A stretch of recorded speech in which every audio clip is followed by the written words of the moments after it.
तो नेक्स्ट जो अपना टॉपिक है बेटा वो है यंग्स डबल स्लिट एक्सपेरिमेंट। एक इम्पोर्टेंट और बहुत ज़्यादा धमाकेदार टॉपिक है ये, यंग्स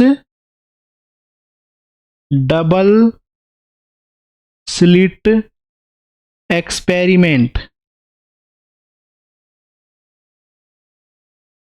अगला जो है अपने पास में वो क्या है बेटा, यंग्स डबल स्लिट एक्सपेरिमेंट, जिसको शॉर्ट फॉर्म में YDSE बोलेंगे, YDSE, Young's double slit experiment.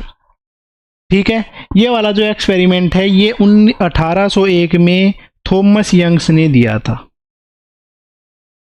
1801 में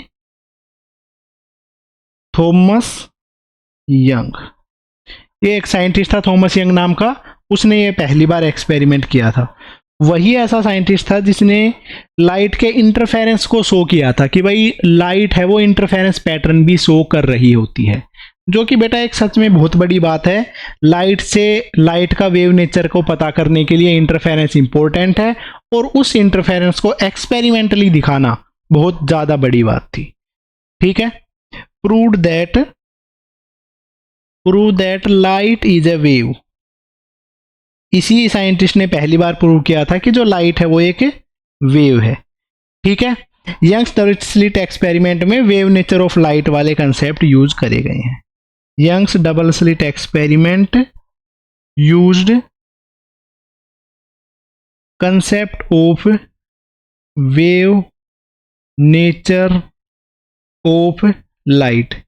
इसने लाइट के वेव नेचर वाले कंसेप्ट को यूज किया था। ठीक है, तो सबसे पहले तो एक्सपेरिमेंट की अगर मैं की बात मैं करूं तो बेटा इंपॉर्टेंट एक्सपेरिमेंट है, इस पे बेस्ड एक ना एक क्वेश्चन जरूर आएगा, चाहे इजी पेपर आए चाहे हार्ड क्वेश्चन पेपर आए।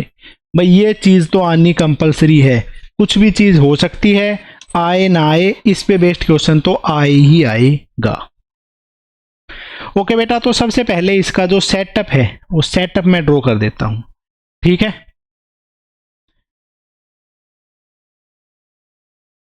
देखो तो बेटा एक्सपेरिमेंटल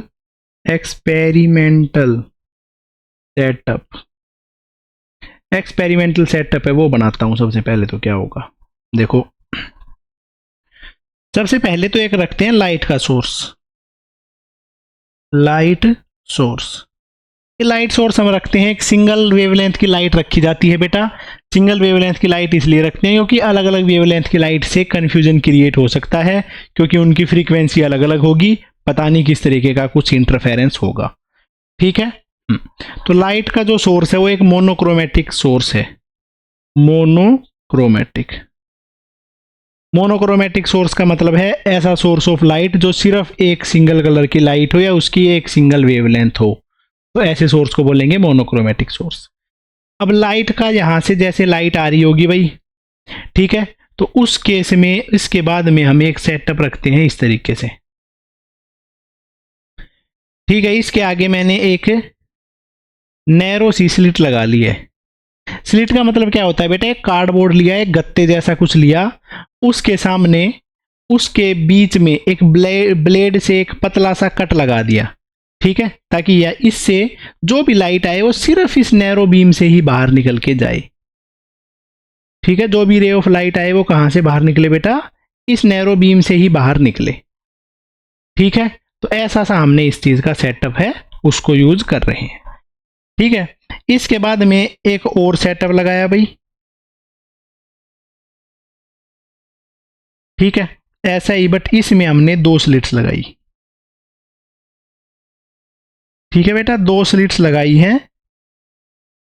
ये 2 स्लिट्स बेटा क्यों लगाई हैं, S1 और S2, इनके बीच का जो सेपरेशन है वो मैंने मान लिया है D। ठीक है, ये 2 स्लिट लगाने का क्या लॉजिक है पहले तो ये समझा देता हूं। ये 2 स्लिट इसलिए लगाई हैं ताकि 2 अलग अलग सोर्स के जैसा बिहेव कर सकें। यहां से जो लाइट आएगी ना, वो लाइट पहले तो उसकी बीम को पतला कर सकें, इसलिए ये लगाया था हमने। ठीक है, कोलीमेटर इसको बोलते हैं, तो चौड़ी सी बीम है उसको पतला कर देता है ये। ठीक है, अब ये 2 पास में 2 वो रखे हैं, 2 नैरो स्लिट बना दी हैं। स्लिट का मतलब क्या है, 2 छेद कर दिए हैं, एक टाइप से सीधी लाइन के से छेद किए हैं। ठीक है, या बिल्कुल नैरो भी हो सकते हैं, वो कुछ दिक्कत नहीं है। बट ये दोनों छेद जो हैं वो इसलिए करे हैं बेटा कि यहाँ से जो लाइट आई थी वो तो एक ही सोर्स था, तो एक लाइट इस तरफ से निकलेगी, कुछ लाइट इस तरफ से निकलेगी, तो हमें ऐसा नजर आए कि दो सोर्स हैं, दोनों की फ्रीक्वेंसी सेम है।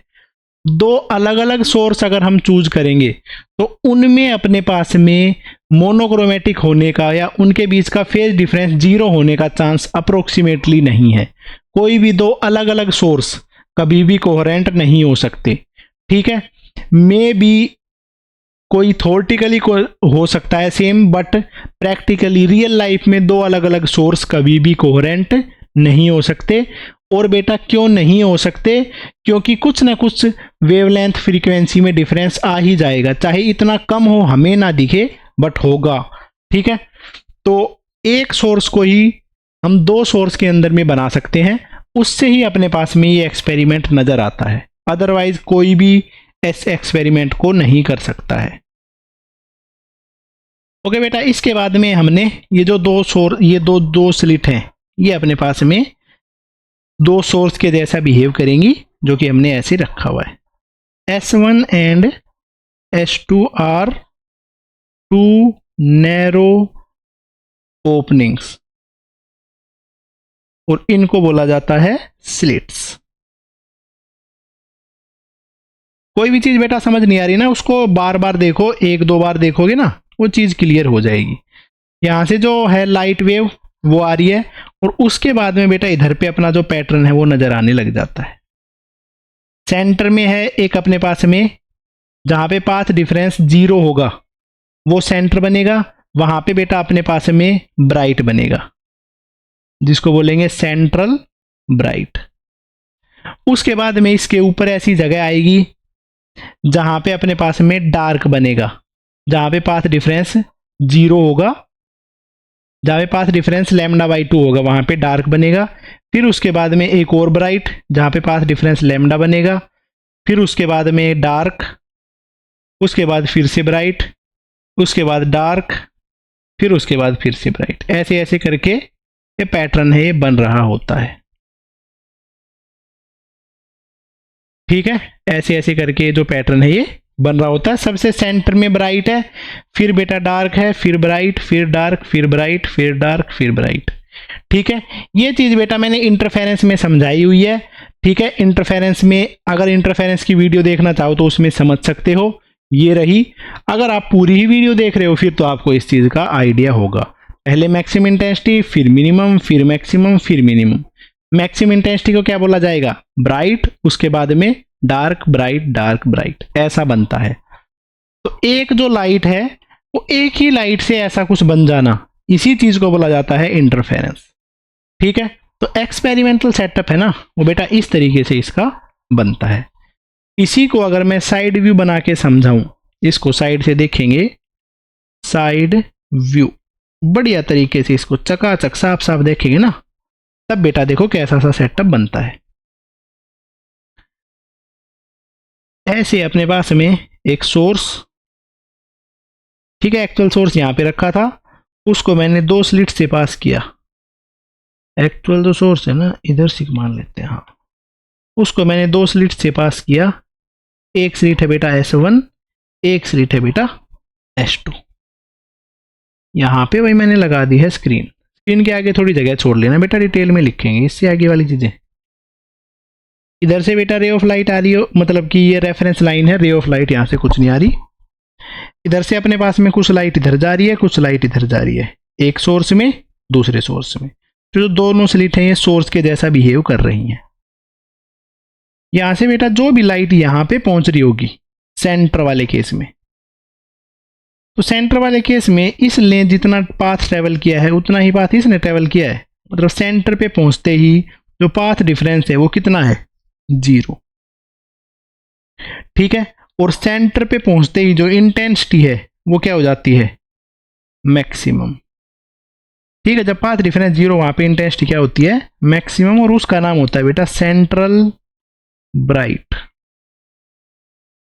वहां पे जो बनता है उसको बोला जाता है सेंट्रल ब्राइट। इससे ऊपर का कोई पॉइंट होगा बेटा, इससे ऊपर की कोई लोकेशन होगी, जैसे कि यहाँ की लोकेशन पे पहुंचने के बाद में क्या हो रहा होगा कि जो पाथ डिफरेंस है वो लैम्डा बाई 2 बन रहा होगा, मतलब इसने थोड़ा सा कम चला है, इसने थोड़ा सा ज़्यादा चला है, तो इसके और इसके पाथ डिफरेंस है उसके बीच में डिफरेंस जो आ जाए वो लैम्डा बाई 2 आ जाए। तो उधर पे पहुंचते ही जो इंटेंसिटी है वो क्या हो जाएगी, मिनिमम इंटेंसिटी यहाँ पे हो गई है मिनिमम, या यहाँ पे इसको जहाँ पे कम इंटेंसिटी है या मिनिमम इंटेंसिटी है उसको हम बोल देते हैं कि वहाँ पे डार्क बन रहा होगा, ठीक है, अंधेरा सा होगा, तो इसको बोलते हैं डार्क, ठीक है। और पहली बार डार्क बनाए ये इस लेवल से ऊपर की तरफ, तो इसको बोलते हैं फर्स्ट डार्क। इससे ऊपर पे बेटा एक यहाँ पे कोई पॉइंट होगा जहाँ पे पाथ डिफरेंस बाई लैम्डा होगा, और जब लैम्डा का पाथ डिफरेंस होता है तो इस पे इंटेंसिटी क्या होती है, मिनिमम। अब इसको बोला जाता है फर्स्ट ब्राइट, ठीक है। तो यहाँ पे ये जो बना है इसको क्या बोलेंगे, फर्स्ट ब्राइट, पहली बार ब्राइट बना है। इससे ऊपर होगा जहाँ पे कि पाथ डिफरेंस हो जाएगा 3 लैम्डा बाई 2, फिर वहाँ पे इंटेंसिटी क्या बन जाएगी बेटा, मिनिमम। अब इसका नाम देते हैं हम सेकंड डार्क। इसके बाद में इससे ऊपर बनेगा second bright, third dark, third bright, ऐसे ऐसे करके चलते हुए चलेंगे। सिमिलर पैटर्न बेटा नीचे की तरफ भी बन रहा होगा। नीचे की तरफ ऐसा होगा कि इस पॉइंट की अगर मैं बात करूं तो इस पॉइंट पे ये वाली वेव चली है कम, ये वाली वेव चली है ज़्यादा, तो शायद ऐसा हो सकता है कि ये वाली और ये वाली वेव के बीच में जो पाथ डिफरेंस है वो लैम्डा बाई 2 ही बन गया हो, ठीक है। तो उस केस में यहाँ पे जो पाथ डिफरेंस है वो क्या बन जाएगा, लैम्डा बाई 2, और यहाँ पे जो इंटेंसिटी होगी वो कम इंटेंसिटी होगी या मिनिमम इंटेंसिटी होगी, उसको बोला जाएगा डार्क। तो यहाँ पे जो पैटर्न बनेगा उसको बोला जाएगा डार्क। इसके बाद में इससे और नीचे देखेंगे तो वहां पे पाथ डिफरेंस कोई ऐसा पॉइंट एग्जिस्ट करेगा जहां पे पाथ डिफरेंस लैम्डा होगा, जहां पे बन जाएगा मैक्सिमम, उसको बोलेंगे फर्स्ट ब्राइट। ऐसे ही नीचे की तरफ काउंटिंग चल रही होती है, ऐसे ही ऊपर की तरफ काउंटिंग चल रही होती है, और ये जो चीजें बन रही होती हैं इनको बोला जाता है फ्रिंज। एक बार डार्क फ्रिंज है, एक बार ब्राइट फ्रिंज है। कैसी कैसी फ्रिंज है बेटा, एक बार डार्क फ्रिंज है और एक बार ब्राइट फ्रिंज है। इसका नाम फ्रिंज भी होता है, ठीक है मेरे बच्चे। मुझे ऐसा लग रहा है कि आपको ये चीज सारी समझ में आ रही है, और समझ में आ रही है तो भाई इससे बढ़िया कुछ नहीं हो सकता। चलो तो बेटा नेक्स्ट जो है इसके बाद में इन सब की लोकेशन, इन सब की पोजीशन, वो सब सारी की सारी चीजें निकालते हैं, ओके। तो किसी भी पॉइंट पे हम पाथ डिफरेंस निकाल लेंगे सबसे पहले तो, क्योंकि पाथ डिफरेंस पता चलेगा तभी फेज डिफरेंस पता चलेगा, तभी हमें इंटेंसिटी पता चलेगी, ओके। तो हम निकालते हैं बेटा path difference at any point. इसमें अपने पास में कोई भी पॉइंट हो, उस पॉइंट पे अगर पाथ डिफरेंस पता चल जाए किसी तरीके से तो भी अपनी बातें बनने लग जाएंगी, ठीक है। तो वही चीज हम निकालने वाले हैं कि किसी भी पॉइंट पे कितना सा पाथ डिफरेंस होगा। तो देखो बेटा इस चीज के लिए कैलकुलेशन सोल्व करते हैं कि किसी भी पॉइंट पे कितना सा पाथ डिफरेंस होगा, ठीक है। तो ऐसे है अपने पास में डबल स्लिट का सेटअप, यहां पे रखा हुआ है भाई सोर्स, एक्चुअल जो सोर्स है वो यहां पे है, ठीक है। और ऐसे है अपने पास में ये स्क्रीन, ठीक है। इस पे अपने पास में 2 स्लिट बना दी है मैंने, एक स्लिट है यहाँ पे, एक स्लिट है यहाँ पे। जो रेफरेंस वाली लाइन थी वो मैंने ऐसे सीधी करके बना दी है, ओके मेरे बेटा।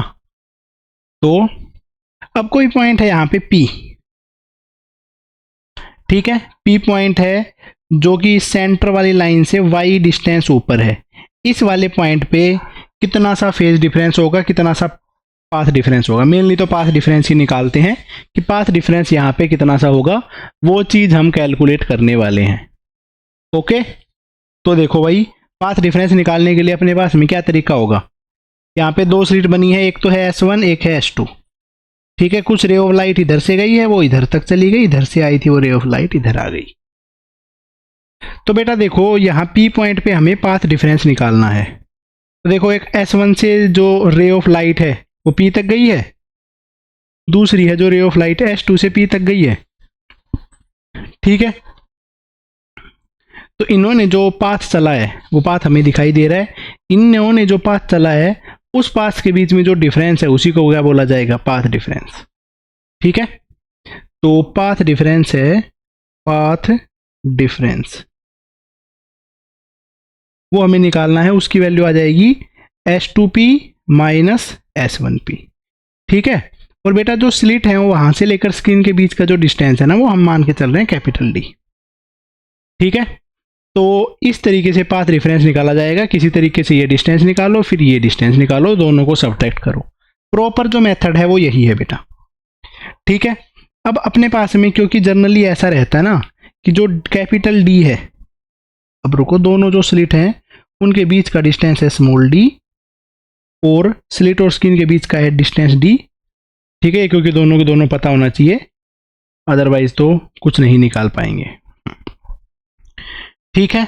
अब बेटा इस केस में अपने पास में अगर कैपिटल D है वो बहुत ज़्यादा लार्ज है as compare to slit separation, ठीक है। ये वाला अपने पास में चीज़ गिवन है कि भाई स्क्रीन है वो बहुत दूर रखेंगे और स्लिट्स हैं उनको पास पास बनाएंगे।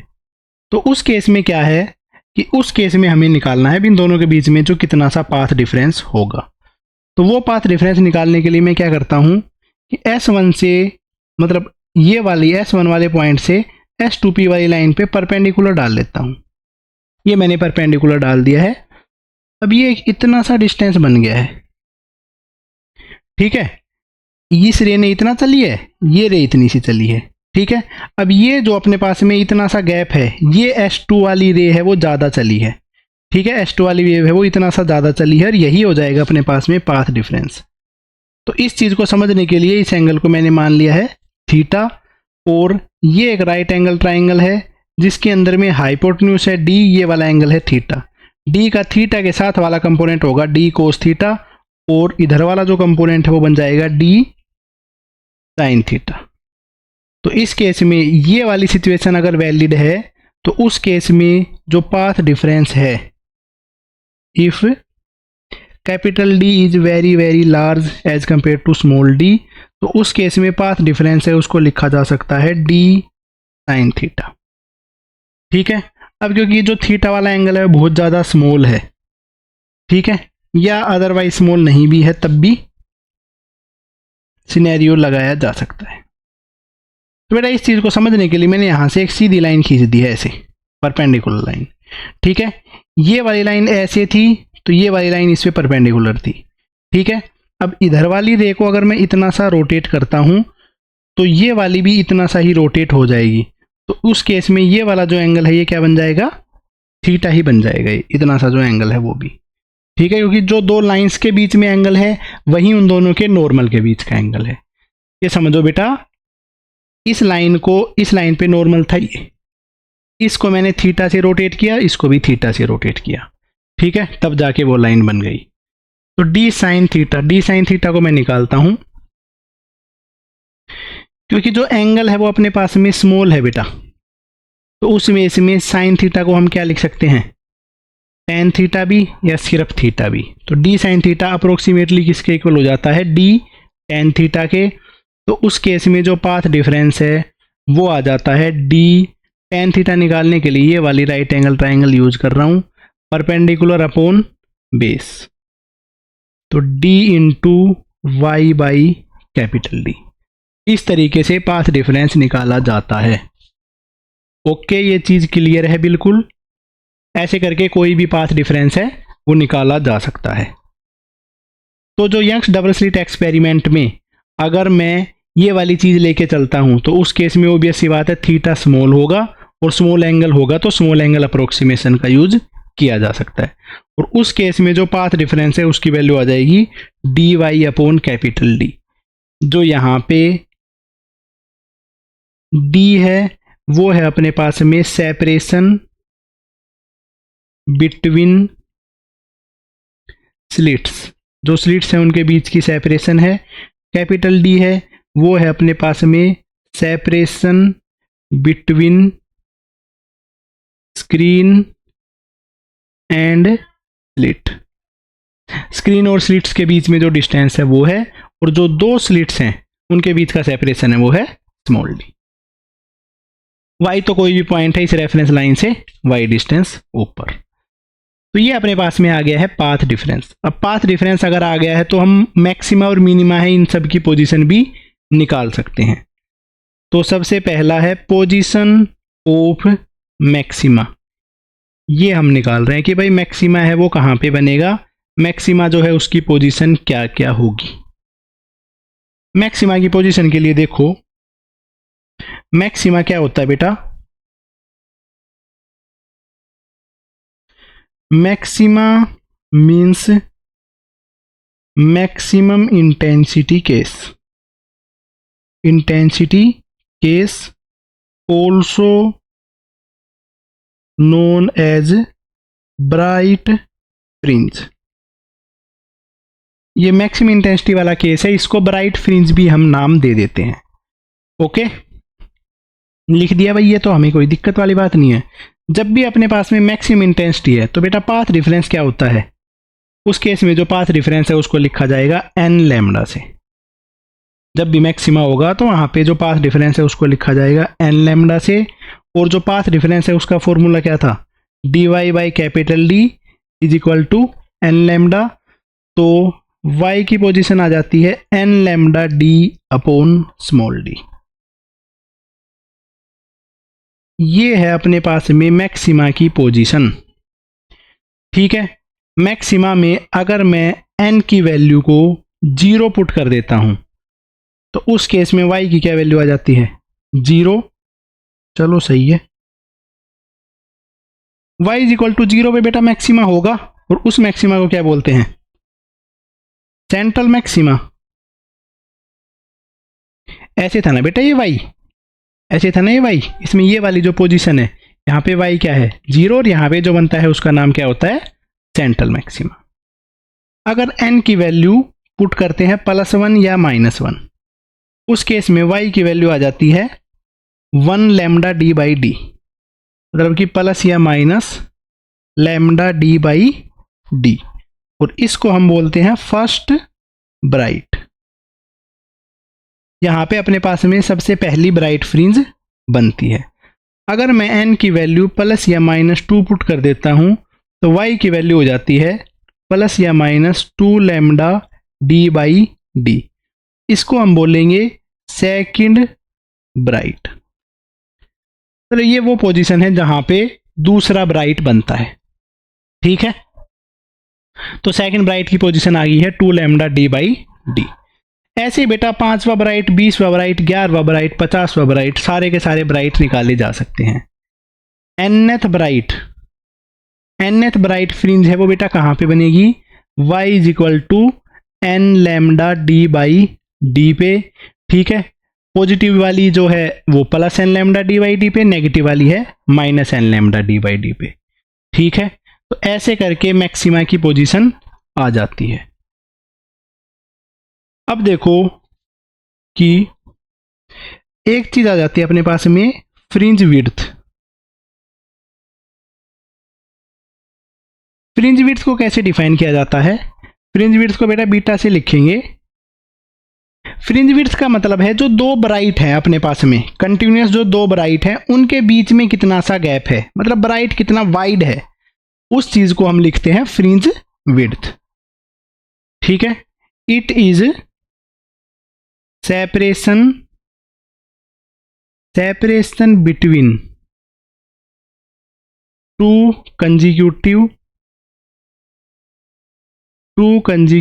Bright fringes. दो लगातार ब्राइट फ्रिंज हैं, उनके बीच में कितना सा सेपरेशन होगा उसको बोला जाता है फ्रिंज विड्थ। तो फ्रिंज विड्थ है उसका फॉर्मूला क्या हो जाता है, जैसे दूसरी वाली जो ब्राइट है वो 2 लैम्डा डी बाई डी पे है, पहली है वो लैम्डा डी बाई डी पे है, तो किसी भी नेक्स्ट से उससे पहली वाली की डिस्टेंस घटा देते हैं। फर्स्ट वाली है लैम्डा डी बाई डी पे, 0 वाली है 0 पे, तो फ्रिंज विड्थ है किसी भी दो के बीच के को घटाएंगे तो क्या वैल्यू आ जाएगी, lambda capital D upon small D. तो ब्राइट के लिए जो फ्रिंज विड्थ है वो इतनी बनती है, ठीक है। तो अब ये वाली जो वैल्यू है बीटा के ही इक्वल आ गई है। तो अगर मैं ये पूछता हूं कि nth ब्राइट फ्रिंज है वो कहाँ पे बनेगी, तो वो बनेगी बेटा y is equal to n beta पे। जैसे कि अगर मैं पूछूं फोर्थ ब्राइट फ्रिंज, चौथी ब्राइट फ्रिंज है वो कहाँ पे बनेगी, तो y is equal to 4 beta पे चौथी ब्राइट बनेगी। पांचवी ब्राइट कहाँ पे बनेगी, तो y is equal to 5 beta पे पांचवी ब्राइट बनेगी। तो ऐसा करके भी ये सब चीजें लिखी जा सकती हैं।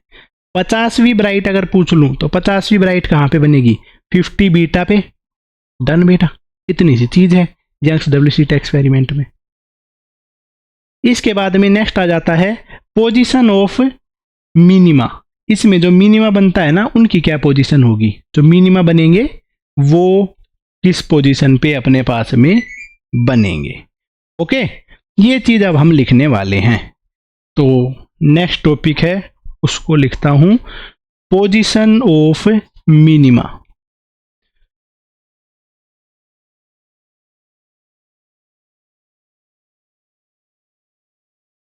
पोजीशन ऑफ मिनिमा, मिनिमा की जो पोजीशन है वो। पोजीशन ऑफ मिनिमा को समझो बेटा। अपने पास में मिनिमा का मतलब है जहां पे डार्क फ्रिंज बन रही है, ठीक है। मिनिमा मतलब कि जहां पे इंटेंसिटी कम है या जहां पे डार्क फ्रिंज बन रही है। तो minima means minimum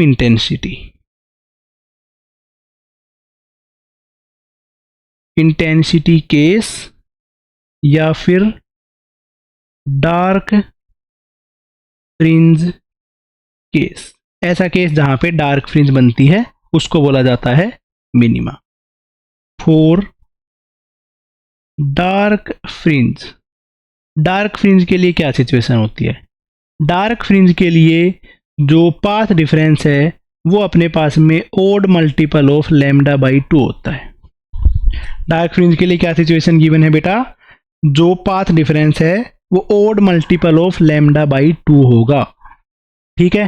path difference है उसको मैं लिखता हूं, पाथ डिफरेंस के लिए क्या फॉर्मूला आया था, dy by capital D is equal to odd. अब बेटा ओड के लिए है ना, जो अब तक हम सिचुएशन यूज करते हुए चल रहे थे वो थी 2n+1, ठीक है। 2n+1 से भी ओड को लिखा जा सकता है, 2n-1 से भी ओड को लिखा जा सकता है, ठीक है।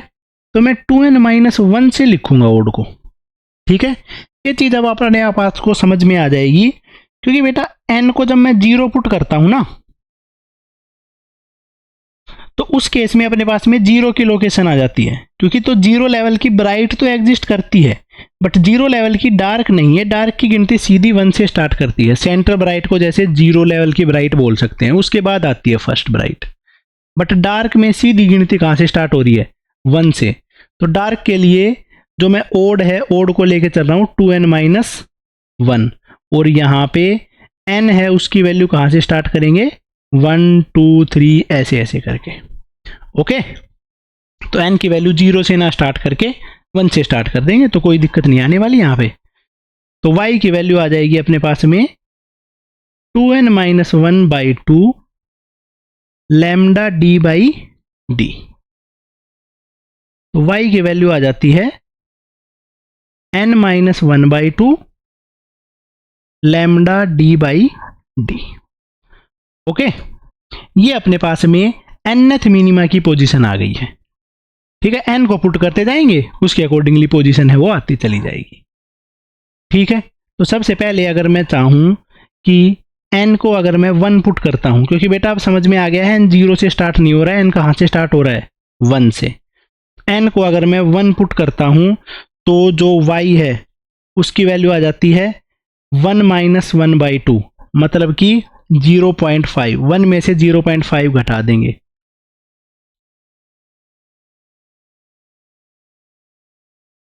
लो ऐसे लिख देते हैं,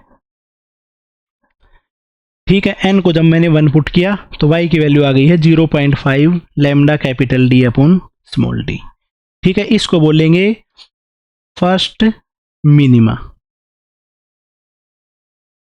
इसके बाद में अगर मैं n की वैल्यू 2 पुट करता हूं तो y की वैल्यू आ जाती है 1.5 लैम्डा डी बाई डी।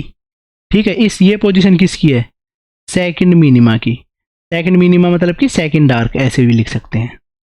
ठीक है, n की वैल्यू अगर मैं 3 पुट करूं तो y की वैल्यू आ जाती है 3 में से 0.5 घटाया तो 2.5 लैम्डा डी बाई डी, जो कि है थर्ड मिनिमा।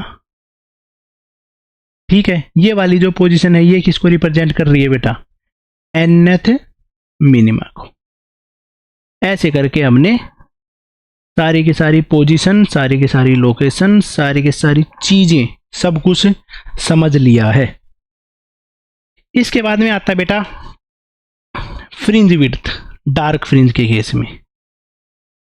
फ्रिंज विड्थ, तो बेटा जो फ्रिंज विड्थ है उसको लिखते हैं। फ्रिंज विड्थ का मतलब क्या हो जाता है? दो लगातार डार्क फ्रिंज है उनके बीच का गैप, वो हो जाएगी डार्क की fringe width. The distance between two consecutive dark, दो लगातार डार्क के बीच का जो गैप है उसको बोलते हैं फ्रिंज विड्थ। यहां पे देखो, इसके बीच में और इसके बीच में जो डिफरेंस निकालेंगे, या इसके बीच में और इससे पहले के बीच में निकालेंगे, तो सारे के सारी वैल्यू क्या आ जाएगी? Lambda D by D.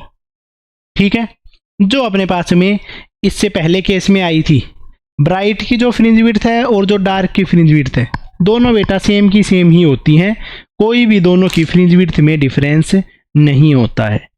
ठीक है, बिल्कुल इतना सिंपल सा सिनेरियो ये होता है। डार्क की फ्रिंज, उसके बीचों बीच जस्ट ब्राइट की फ्रिंज बनेगी, फिर डार्क, फिर ब्राइट, फिर डार्क, फिर ब्राइट। ऐसे ही करके ये सारी की सारी फ्रिंजेस बन रही होती हैं, और ऐसे ही करके हमने सारी की सारी फ्रिंजेस बनाई हैं। ठीक है, तो यहाँ पे हमने पता कर लिया है कि जो ब्राइट हो चाहे डार्क हो, सारी की सारी सेम विड्थ की बनती हैं, सारी की सारी सेम स्टाइल की ही बनती हैं। ओके मेरे बच्चे, तो ये अपने पास में ये चीजें जो हैं बेटा वो खत्म हो चुकी हैं। ठीक है, अब देखो, अब इसके बाद में जो क्वेश्चन है ना, वो क्वेश्चन स्टार्ट करते हैं कि किस तरीके के अपने पास में क्वेश्चन आएंगे, कैसे कुछ पोजीशन निकालनी होगी, कैसे उन सब के आंसर आएंगे। ठीक है, क्वेश्चन बहुत ज्यादा करने वाले हैं, तो इन सब क्वेश्चंस को समझते हुए चलना। एक बार यहां से पढ़ लिया और कुछ पढ़ने की जरूरत ही नहीं है, सिर्फ क्वेश्चन प्रैक्टिस ही करनी बच जाएगी बेटा। ओके, तो देखो एक एग्जांपल है, उससे स्टार्ट करते हैं कि find out separation between fourth dark and seventh bright on same side.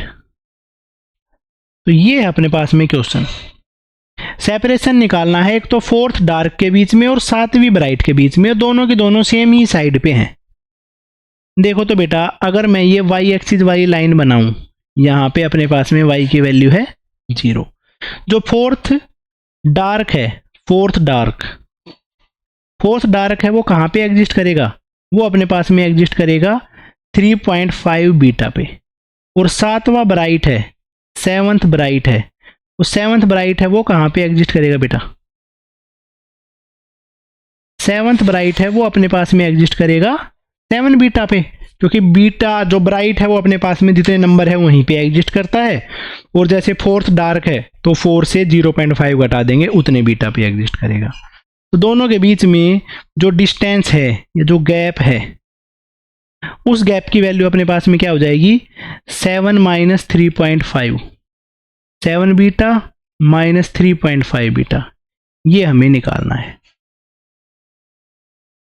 तो ठीक है, इसका आंसर हो जाता है 3.5 बीटा। 3.5 बीटा की वैल्यू है लैम्डा डी बाई डी, ये अपने पास में आ गया है गैप। इतना सिंपल सा इसका सिनेरियो है। ठीक है, सिंपल सा सिनेरियो है, इजी सा सिनेरियो है। अगला जो क्वेश्चन है वो करते हैं। In Young's double slit experiment, the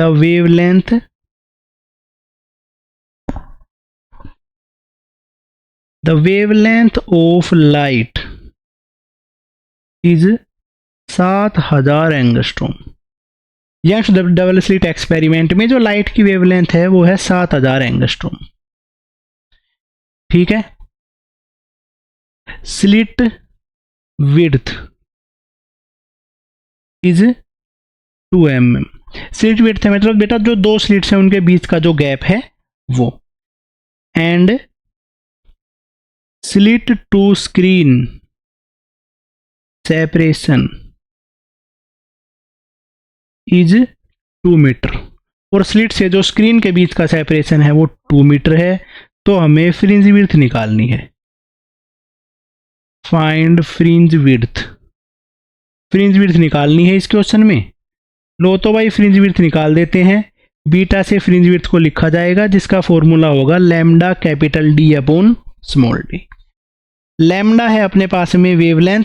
wavelength की वैल्यू है 7000 एंगस्ट्रॉम का मतलब होता है बेटा 10⁻⁻10 मीटर। कैपिटल डी है स्लिट और स्क्रीन के बीच का सेपरेशन जो कि है 2 मीटर।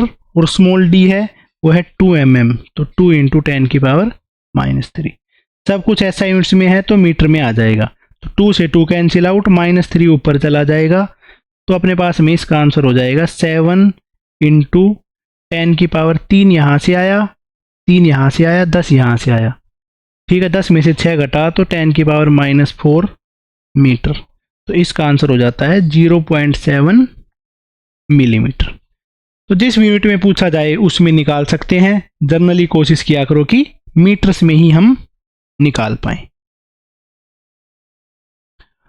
ओके बेटा, इसके बाद में एक नेक्स्ट क्वेश्चन है, वो क्वेश्चन लिखो, फिर उस क्वेश्चन को सोल्व करते हैं। नेक्स्ट क्वेश्चन है बेटा ये, in Young's double slit experiment the wavelength of red light is 7800 angstrom. The value of n which for nth bright band due to red light coincide with n-1 bright band of blue light. Blue light की जो wavelength है वो है 5200 angstrom is. तो बेटा देखो,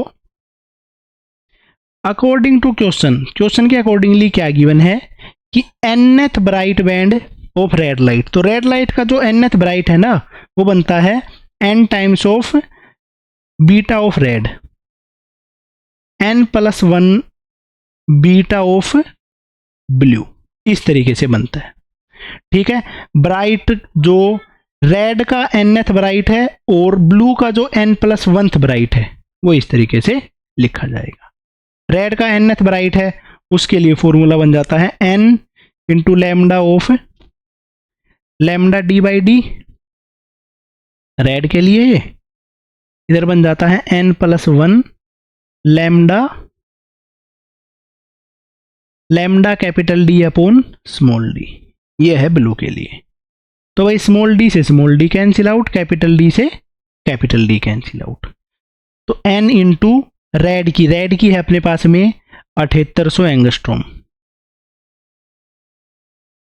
7800 angstrom, n+1 blue की जो है वो है 5200 एंगस्ट्रॉम। ठीक है, तो राइट साइड में आ गया है n+1 upon n, 7800 angstrom, 5200 angstrom. Angstrom से बेटा एंगस्ट्रॉम कैंसिल आउट, 0 से 0, ये 0 से ये 0। ठीक है, अब इसको मैं 26 से कैंसिल करता हूँ। 26 से इसको कैंसिल करेंगे तो बन जाएगा 3, इससे कैंसिल करेंगे तो बन जाएगा 2। इस तरीके से अपने पास में बन जाता है। तो यहां से क्या पता चलता है बेटा, n है उसकी वैल्यू 2 है, n+1 है उसकी वैल्यू 3 है। अक्रॉस मल्टीप्लाई करके सोल्व करोगे तो ही पता चल जाएगा। तो इधर से जो n है उसकी वैल्यू क्या आ गई है 2। तो अपने पास में रेड का जो सेकंड ब्राइट है और जो ब्लू का थर्ड ब्राइट है दोनों आपस में कोइंसाइड करेंगे। इसका कहने का ये मतलब है, मतलब दूसरा ब्राइट है जो रेड का वो उससे जस्ट नेक्स्ट, मतलब तीसरा ब्राइट है जो रेड का उसके साथ में कोइंसाइड कर जाएगा। ये है इसका सिनेरियो।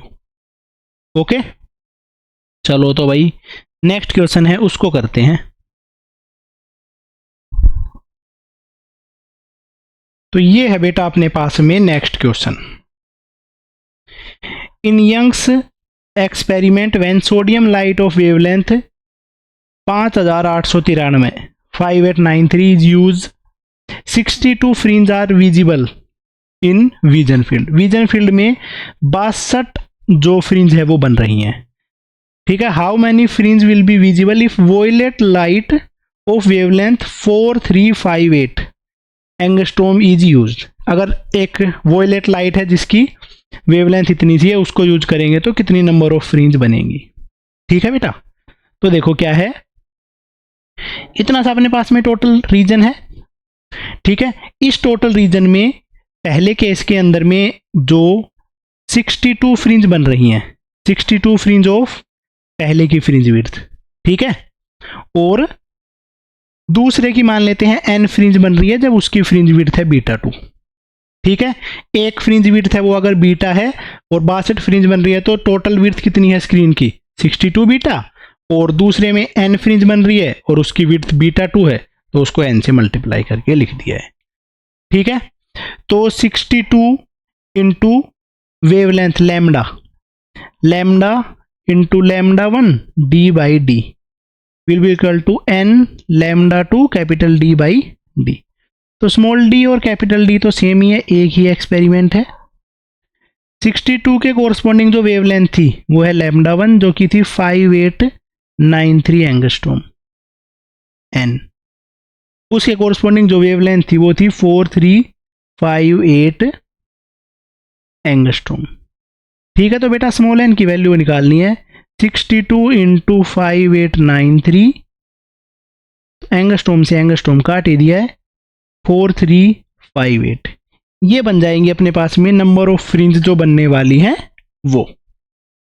तो अपने पास में इसका आंसर आ जाता है, कैलकुलेटर में निकालना पड़ेगा 83.8। तो जो नंबर ऑफ फ्रिंज हैं बेटा वो बन जाती हैं 84। तो इस केस में 84 नंबर ऑफ फ्रिंजेस बनती हैं। ठीक है, तो ये हमने लिख लिया है यंग्स डबल स्लिट एक्सपेरिमेंट से। ओके बेटा, चलो अब इस पे बेस्ड ही अगला क्वेश्चन है वो करते हैं। नेक्स्ट क्वेश्चन है बेटा ये अपने पास में, in a Young's double slit experiment the slits are 2 mm apart and are illuminated with a mixture of two wavelength lambda naught and lambda. The minimum distance from the common central bright on the screen 2 mm from the slits where bright fringe from one interference pattern coincide with bright fringe from other is। ठीक है, Young's double slit experiment है बेटा। इस तरीके से यहाँ पे central bright है वो बन रहा है। ठीक है, ऐसा मान लेते हैं ये वाली जो पोजीशन है ना, यहाँ पे अपने पास में nth ब्राइट है वो बन रहा है पहले वाले का। ठीक है, जो कि बीटा नोट से लिख रहे हैं। mth ब्राइट बन रहा है यहाँ पे बीटा 1 का। ठीक है, तो इसके बीच में और इनके बीच का जो सेपरेशन है x, ये वाला सेपरेशन हमें कैलकुलेट करना है। ठीक है बेटा, सेंट्रल ब्राइट से वो जो डिस्टेंस है उस डिस्टेंस को हमें कैलकुलेट करना है कि भाई उस डिस्टेंस की क्या वैल्यू होगी। ठीक है, तो देखो सिचुएशन क्या बन गई है बेटा, nth bright of beta naught is equal to mth bright of beta. Beta का जो ब्राइट है वो mth है। ठीक है, n lambda naught capital D by small d, m lambda capital D upon small d। Capital D से capital D cancel out, small d से small d cancel out. तो n lambda naught is equal to m lambda. तो यहां से मैं निकाल देता हूं n अपॉन m, तो वो आ जाएगा लैम्डा अपॉन लैम्डा नोट।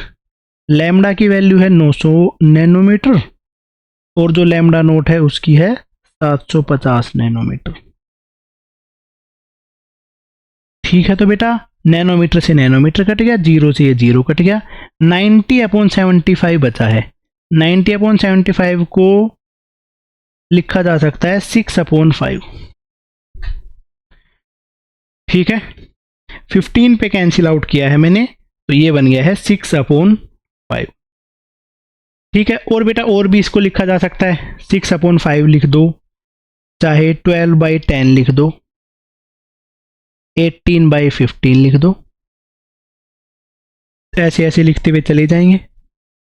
अब बेटा देखो, या तो ऐसा बोल सकते हैं कि 6th फ्रिंज है इसके कोरस्पॉन्डिंग इसकी, सॉरी 6th मतलब n की 6th फ्रिंज है और mth वाले की है 5वीं फ्रिंज, वो कोइंसाइड करेंगी। nth वाले की 12वीं फ्रिंज और mth वाले की 10वीं फ्रिंज, वो कोइंसाइड करेंगे। इस तरीके से कोइंसाइड करते हुए चल रहे होंगे, पर हमसे पूछा गया है पहली बार कोइंसाइड कब करे। ठीक है, या कम से कम डिस्टेंस है जहां पे कोइंसाइड करे, मतलब पहली बार कोइंसाइड करें। तो n की वैल्यू क्या लिख सकते हैं 6, m की वैल्यू क्या मान के चल सकते हैं 5।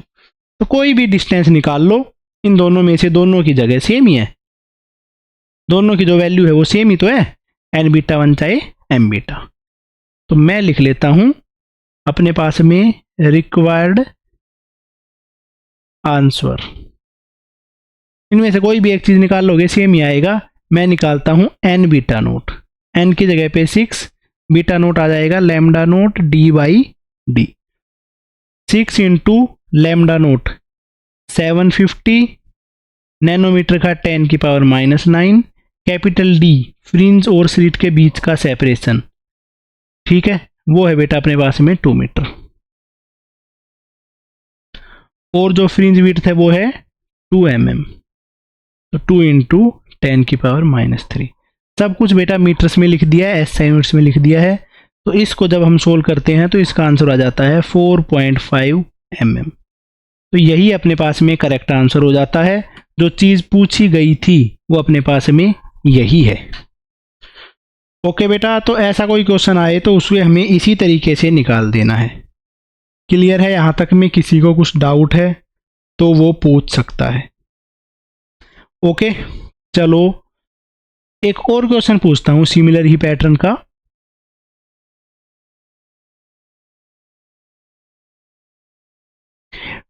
ठीक है, एक है अपने पास में लैम्डा 1 जो कि है 2000 एंगस्ट्रोम, एंड एक है अपने पास में लैम्डा 2 जो कि है 18000 angstrom. Are pass through double slit experiment, double slit experiment. Lambda 1 और लैम्डा 2 को डबल स्लिट एक्सपेरिमेंट सेटअप से पास किया गया है।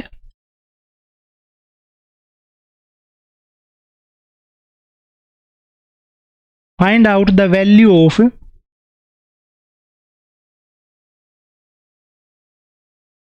nth and mth bright band of both coincide for second time। तो n और m की वो वैल्यू बतानी है जब इनका ब्राइट बैंड है दूसरी बार कोइंसाइड करे। तो ये बेटा अपने पास में क्वेश्चन बन गया है। क्वेश्चन थोड़ा सा यूनिक बना है, ठीक है, सेकंड टाइम अब तक हमने नहीं किया है। ओके, तो देखो क्या है कि जो सिचुएशन है वो हम सिचुएशन के अकॉर्डिंगली लेके चलते हैं। nth है ब्राइट बैंड पहले वाले का और mth ब्राइट बैंड है दूसरे वाले का, दोनों आपस में कोइंसाइड कर रहे हैं। तो इसको लिख सकते हैं n lambda 1 is equal to m lambda 2, d/d तो कैंसिल आउट हो ही जाता है। तो इधर पे n अपॉन m है, उसकी वैल्यू बन जाती है लैम्डा 2 अपॉन लैम्डा 1। लैम्डा 2 है 18000 एंगस्ट्रोम और जो लैम्डा 1 है वो है 20000 एंगस्ट्रोम। इसको जब हम सोल्व करते हैं और मिनिमम फ्रैक्शन पे लेके आते हैं तो आ जाता है 9/10। ठीक है, ये पहली बार है जब दोनों आपस में कोइंसाइड कर रहे हैं, इससे सिंप्लीफाइड ये फ्रैक्शन नहीं हो सकता है। इसी को अगर मैं 2 से मल्टीप्लाई कर दूं तो आ जाता है अपने पास में 18/20, तो वो वैल्यू होगी, n की वैल्यू होगी 18 और m की वैल्यू होगी 20। ये वो दूसरी बार आई हुई वैल्यू है जहाँ पे ब्राइट बैंड है इस λ1 और λ2 का कोइंसाइड करता है। ये इस केस में हो जाता है अपना आंसर बेटा। ठीक है, इतना सिंपल सा क्वेश्चन था, इतना सिंपल सा ही इसका सिनेरियो है। ओके, चलो तो भाई इसके बाद में कुछ अपने पास में मैंने कहा था इंटरफेरेंस के क्वेश्चन भी इधर पे ही करे जाएंगे, तो कुछ इंटरफेरेंस पे बेस्ड जो क्वेश्चन है वो करते हैं। तो इंटरफेरेंस पे बेस्ड एक क्वेश्चन तो मैं लिखता हूं बेटा, ये अपने पास में है question, in Young's double slit experiment the intensity of light where maxima is formed is k। जहां पे मैक्सिमा है वहां पे जो लाइट की इंटेंसिटी है वो है k। The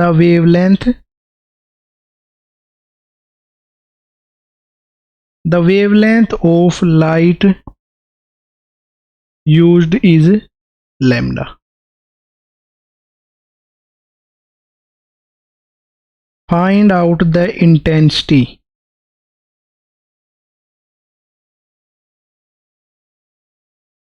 at point where path difference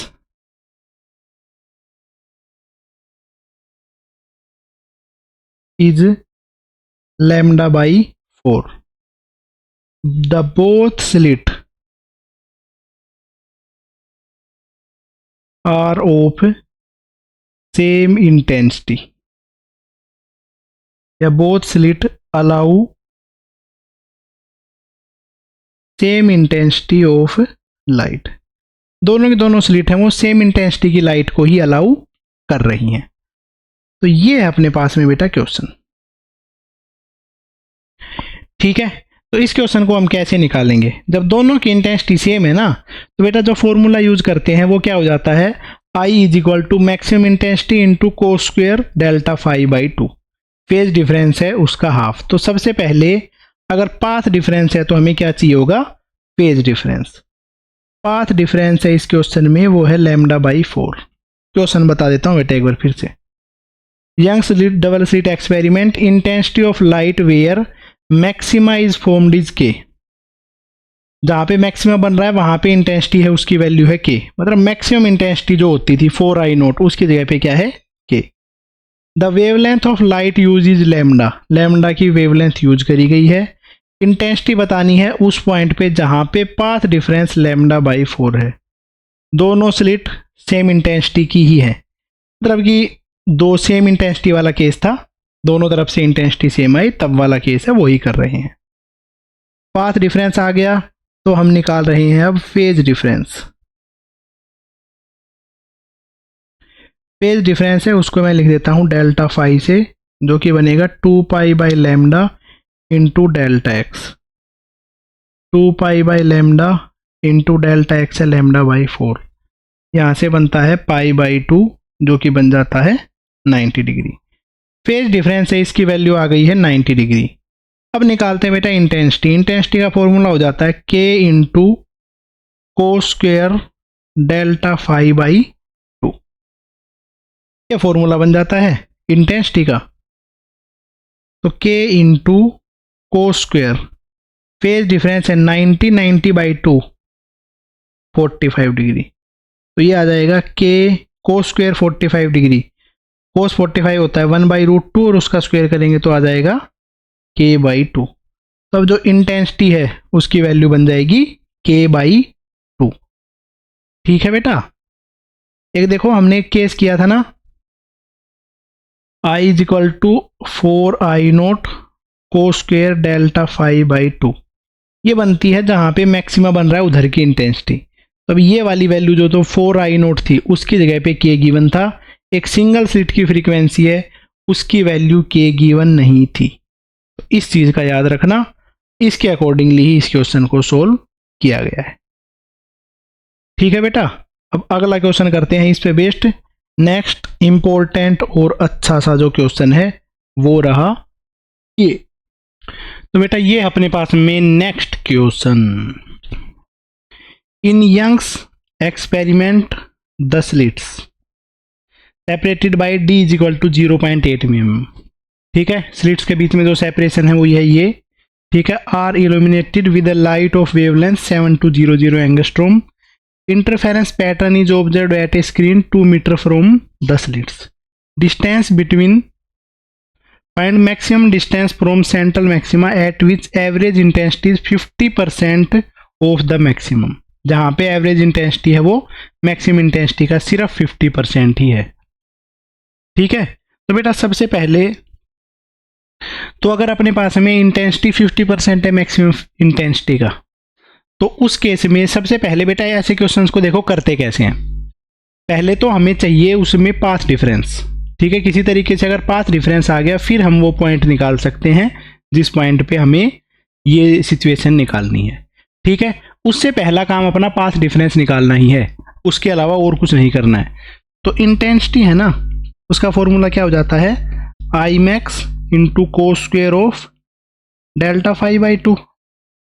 intensity है वो अपने पास में मैक्सिमम इंटेंसिटी का क्या है, half is equal to I max into cos square of delta phi by 2।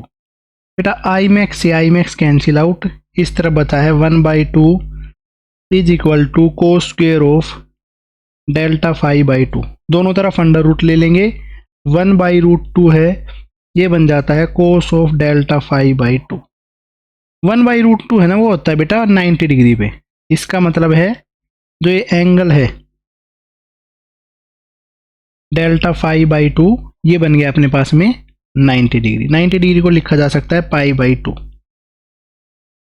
ठीक है, तो जो फेज डिफरेंस है उसकी वैल्यू निकल के क्या आ गई है, पाई। गलती में लिख दिया बेटा 45 डिग्री, इसका डबल करेंगे तो आ जाएगा 90 डिग्री। डेल्टा फाई की वैल्यू क्या नहीं है, पाई बाई 2। चलो हाँ, यहाँ तक ठीक है। फेज डिफरेंस है उसकी वैल्यू निकल के आ गई है। फेज डिफरेंस से हम निकालेंगे पाथ डिफरेंस।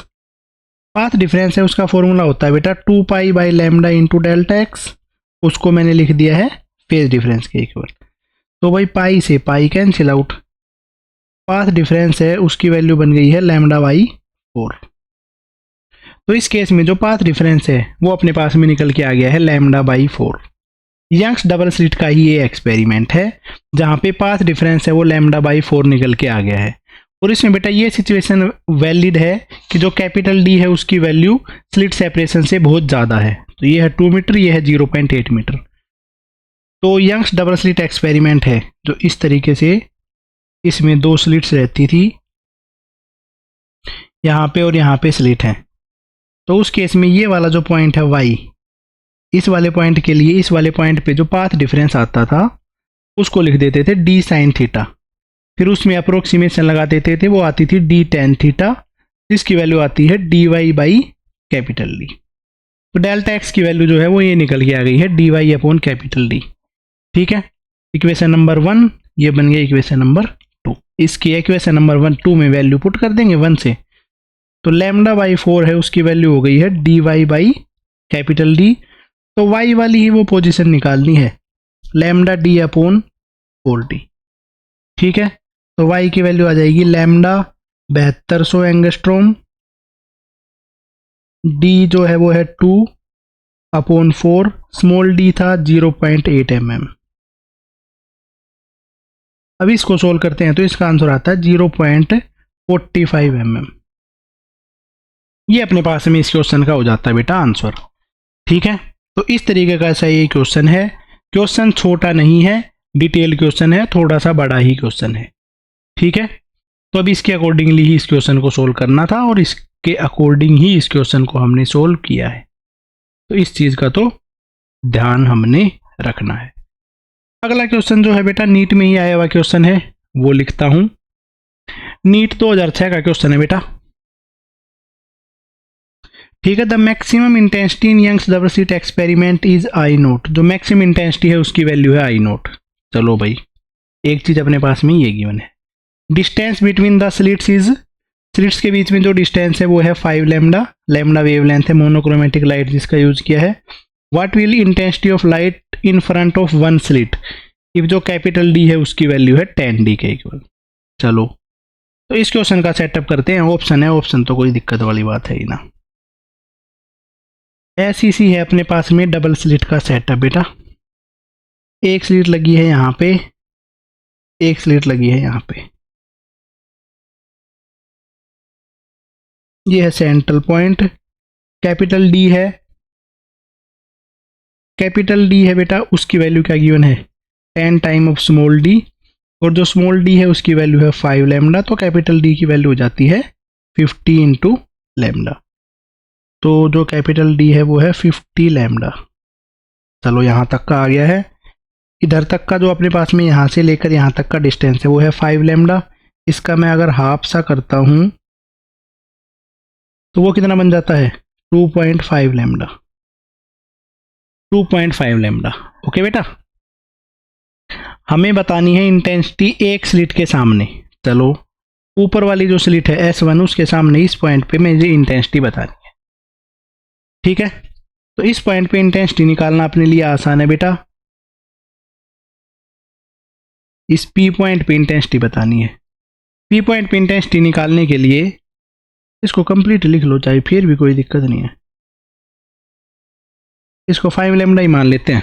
इस P पॉइंट पे इंटेंसिटी निकालने के लिए फिर हम देखो क्या कंसेप्ट लगा लेंगे। सबसे पहले इंटेंसिटी के लिए पाथ डिफरेंस चाहिए होगा। तो पाथ डिफरेंस क्या आ जाएगा S2P माइनस S1P। S2 वाले ने इतना सा डिस्टेंस चला, S1P ने इतना सा डिस्टेंस चला है। S2P है उसका डिस्टेंस लिख देता हूँ। S2P वाला जो डिस्टेंस है वो इतना सा आ जाएगा बेटा, ये वाला डिस्टेंस है। ये है परपेंडिकुलर, ये है बेस। तो अंडर रूट ऑफ 5 लैम्डा का स्क्वायर प्लस 50 लैम्डा का स्क्वायर, और उसमें से S1P घटाएंगे। S1P जो है 50 लैम्डा ही है, तो ये हो गया है 50 लैम्डा। ठीक है, इस वाली इक्वेशन को मैं और थोड़ा सा सिंप्लीफाई करके लिखता हूँ। 50 लैम्डा का स्क्वायर प्लस 5 लैम्डा का स्क्वायर और होल की पावर है 1/2 माइनस 50 लैम्डा। ठीक है, 50 लैम्डा का स्क्वायर है, इसमें से 50 लैम्डा के स्क्वायर को मैंने कॉमन ले लिया। इस पूरी इक्वेशन में से किसको कॉमन ले लिया 50 लैम्डा के स्क्वायर को। तो ये वाली टर्म तो बन जाएगी 1 प्लस 5 लैम्डा का है तो इसको डिवाइड कर देंगे तो बन जाएगा 1/10 का स्क्वायर, होल की पावर है 1/2 माइनस है बेटा 50 लैम्डा। 50 लैम्डा का स्क्वायर ये बचा है 1 और प्लस 1/100, 1/100 और उसकी पावर है भाई 1/2 माइनस 50 लैम्डा। यहाँ पे अपने पास में बाइनोमियल अप्रोक्सीमेशन लगा देता हूं मैं। तो ये बन गया है बेटा 50 लैम्डा का स्क्वायर।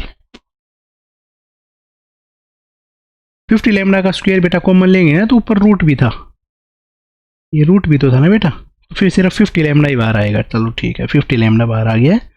1 प्लस बाइनोमियल अप्रोक्सीमेशन क्या है कि 1 प्लस x की पावर n है तो पावर आगे आ जाती है, तो 1/200 ये बन जाएगा माइनस 50 लैम्डा। तो ये तो हो चुका है 50 lambda plus 50 lambda upon 200 minus 50 lambda. तो 50 लैम्डा से 50 लैम्डा कैंसिल आउट, 50 से ये कैंसिल आउट करेंगे तो इसका जो पाथ डिफरेंस है वो बचेगा λ/4। तो इस क्वेश्चन में बेटा जो पाथ डिफरेंस बनता है वो बन जाता है λ/4।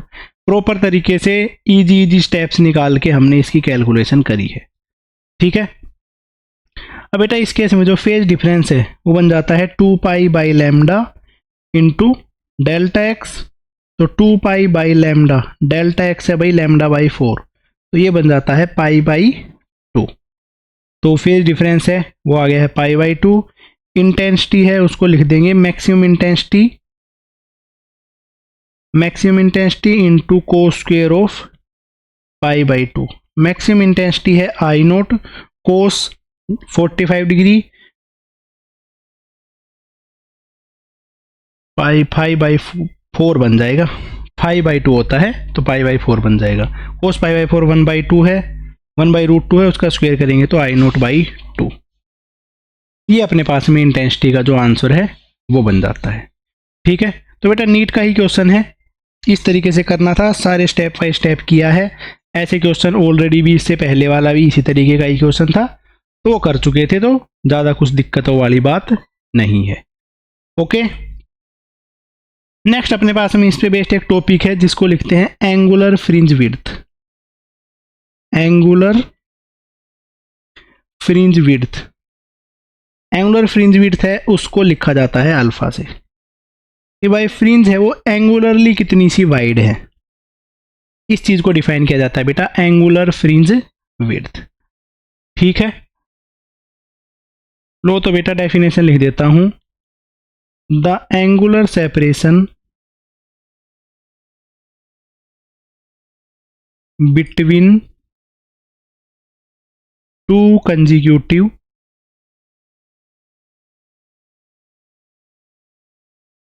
ब्राइट और डार्क फ्रिंजेस। ठीक है, दो लगातार ब्राइट और डार्क फ्रिंज के बीच में कितना सा एंगुलर सेपरेशन है उसको डिफाइन किया जाता है एंगुलर फ्रिंज विड्थ। ऐसे है अपने पास में दो स्लिट्स जिनके बीच का सेपरेशन है स्मॉल डी। यहां पे है बेटा स्क्रीन जिसका सेपरेशन है कैपिटल डी। ठीक है, ऐसा मान लेते हैं भाई सेंटर में एक फ्रिंज है जो इतनी सी वाइड है, और जो फ्रिंज है उसकी विड्थ क्या होती है भाई, बीटा होती है। अब ये जो फ्रिंज है ये एंगल बना रही होगी, जितना सा एंगल बना रही होगी इनके सेंटर पे, उस अल्फा एंगल को ही बोला जाता है एंगुलर फ्रिंज विड्थ। ठीक है, तो एंगुलर फ्रिंज विड्थ है उसको हम डिफाइन करेंगे, तो यहां से अपने पास में जो एंगल है उसका फॉर्मूला क्या हो जाता है आर्क अपॉन रेडियस। तो सामने की तरफ आर्क है वो अप्रोक्सीमेटली बीटा के इक्वल है, और इसकी जो रेडियस है वो अप्रोक्सीमेटली डी के इक्वल है। एंगुलर फ्रिंज विड्थ है उसका फॉर्मूला हो जाता है lambda capital D upon small D into D. Alpha का जो फॉर्मूला है वो बन जाएगा लैम्डा अपॉन स्मॉल डी। ये बन जाता है एंगुलर फ्रिंज विड्थ का फॉर्मूला। यही फॉर्मूला यूज आएगा कुछ क्वेश्चंस को करने के लिए। ओके बेटे, तो इस पे बेस्ड क्वेश्चन जो हैं वो करते हैं। तो बेटा क्वेश्चन है वो ये है, in Young's double slit experiment using light of wavelength 600 nanometre, 600 nanometre की लाइट की वेवलेंथ है उसको यूज किया गया है। If angular fringe width is 0.1 degree, angular fringe width है वो 0.1 डिग्री है। Find out separation between two slits, दो स्लिट्स है उनके बीच का सेपरेशन हमें कैलकुलेट करना है।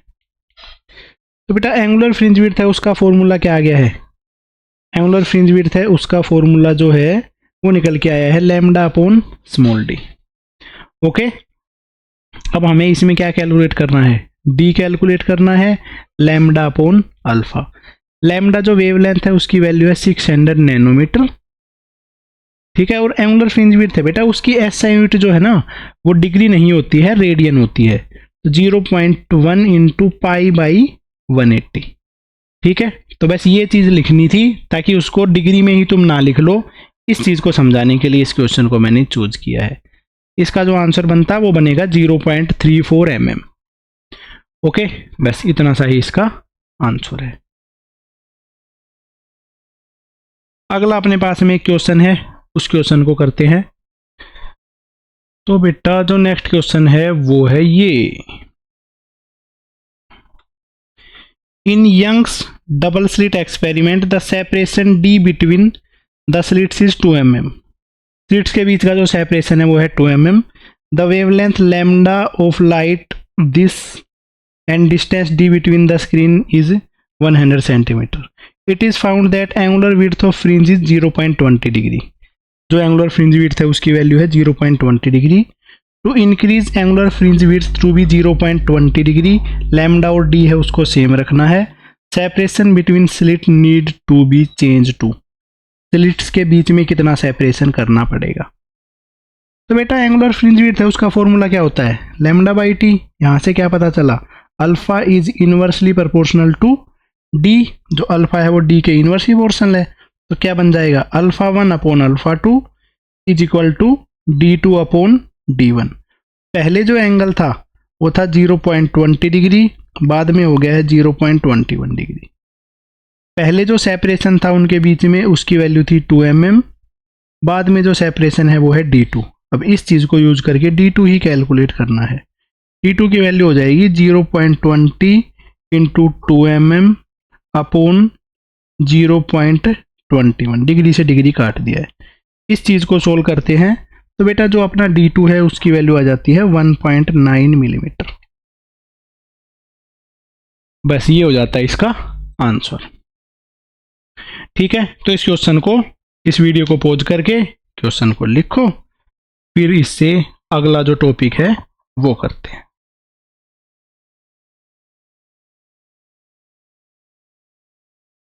नेक्स्ट है अपने पास में बेटा कि shape of interference pattern.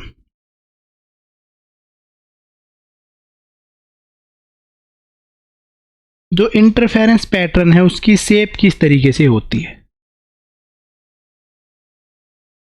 Interference pattern आपको पता है बेटा, तो इंटरफेरेंस पैटर्न जो है उसकी शेप किस तरीके से होगी ये चीज हम लिखने वाले हैं, कैसा पैटर्न हमें नजर आता है. ठीक है, तो सबसे पहला क्या है कि अगर अपने पास में दो सोर्स हैं वो ऐसे रखे हुए हैं, S1 और S2. ठीक है, और जो स्क्रीन है उसके सामने रखी हुई है. ठीक है, स्क्रीन को सामने समझने के लिए थोड़ा ऐसा बना दिए. ठीक है, तो बेटा ऐसा ही है ये अपने पास में सिनेरियो, S1 और S2 के सामने है इस तरीके से. इस केस में देखो, अगर हम बहुत ज़्यादा माइनर, बहुत पास पास का सिस्टम देखते हैं, ठीक है, तो हमें कैसी स्क्रीन है, जो स्लिट्स हैं, स्क्रीन स्लिट्स नहीं कह रहा बेटे, जो पैटर्न है वो कैसा नजर आता है, ये चीज के बारे में हम लिखने वाले हैं. ठीक है, तो देखो कैसा पैटर्न नजर आता है. तो इस केस में जो पैटर्न होता है ना बेटा ऐसा सा होता है. ठीक है, जो फ्रिंज है वो हाइपरबोलिक शेप की रहती है. ओके, यहाँ पे जो फ्रिंजेस हैं वो कैसी शेप की होती है, हाइपरबोलिक.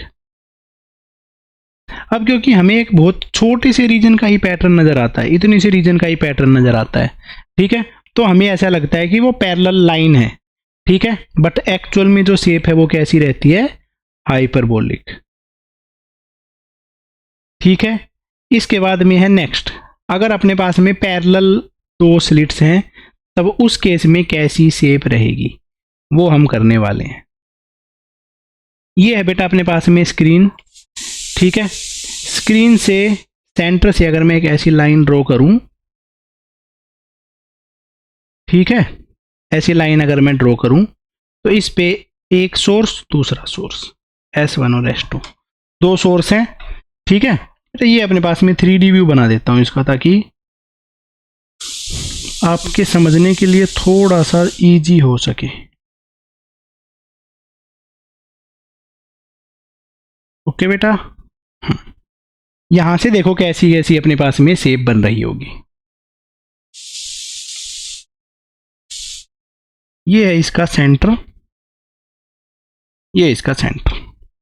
ठीक है, S1 से अपने पास में फ्रिंज है वो वहां पे बनती है जहां पे पाथ डिफरेंस है वो सेम रहता है. तो देखो यहाँ पे सेंटर पे सेंट्रल ब्राइट बनेगी या डार्क कैसा ही बन सकता है. इस पॉइंट पे अगर मैं बात करूं बेटा, इस पॉइंट पे जो पाथ डिफरेंस है वो इतना होगा, इसी के कोरस्पोंडिंग, इसके कोरस्पोंडिंग जो है ना, ऐसी एक सर्कुलर सी शेप बनेगी जहां पे पाथ डिफरेंस है वो सेम आएगा. कैसी शेप बनेगी, एक सर्कुलर सी शेप बनेगी जहां पे पाथ डिफरेंस है वो सेम आएगा. तो ऐसे केस में जो फ्रिंज हैं वो अपने पास में बनती है कंसेंट्रिक सर्कल्स. कैसी फ्रिंजेस बनती हैं, कंसेंट्रिक सर्कल्स। ठीक है, बस इस चीज को डायरेक्टली याद रखना।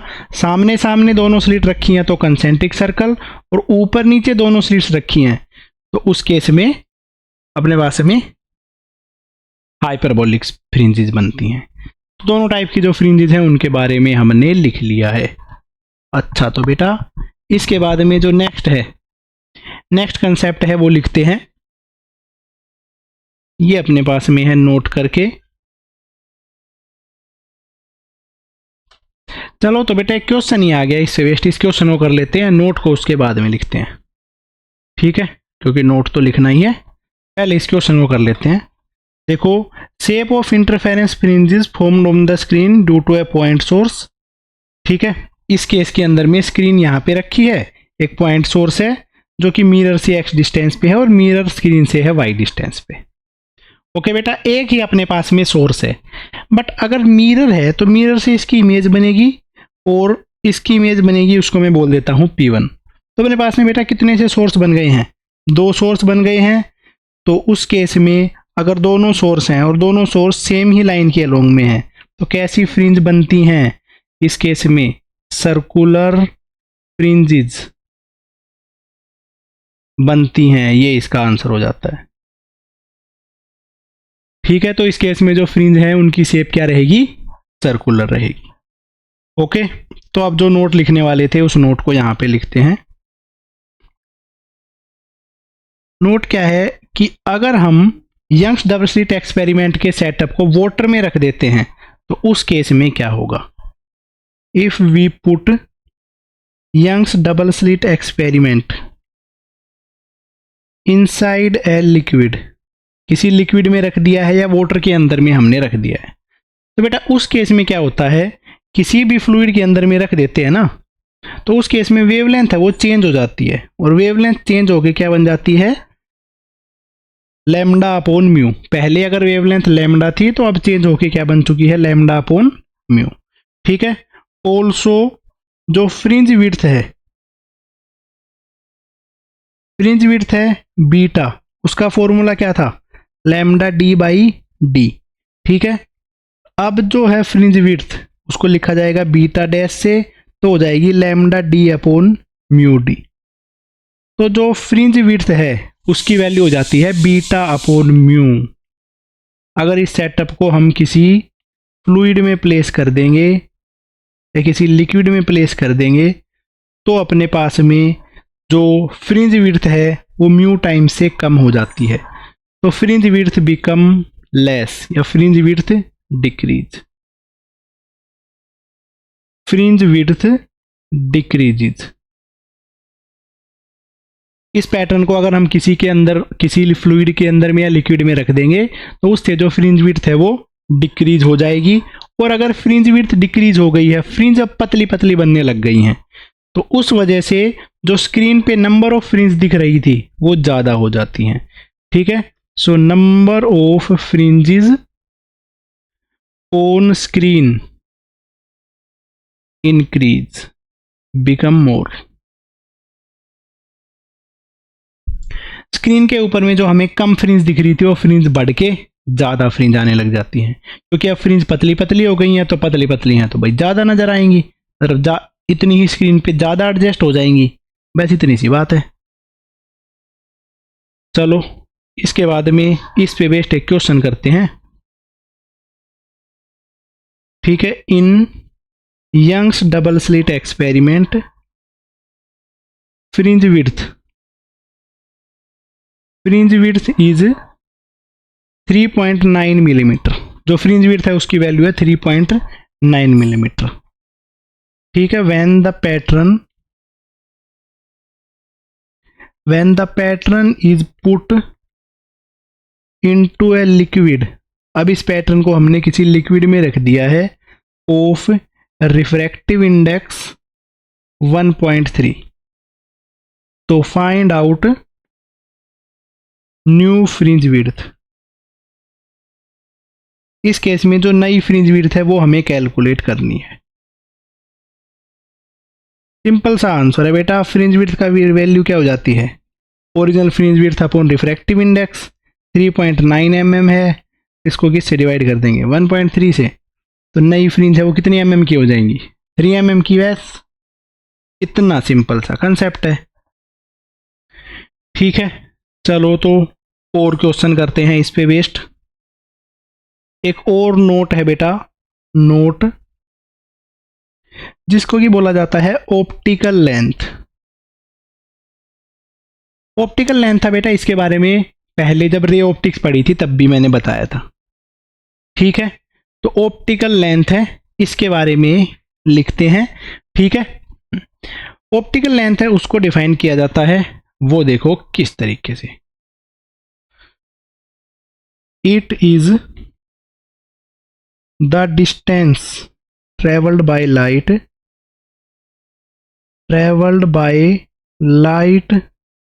in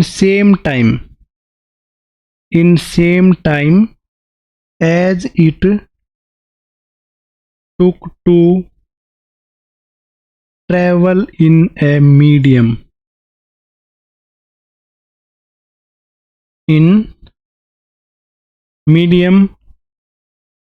of refractive index mu if it travel in vacuum।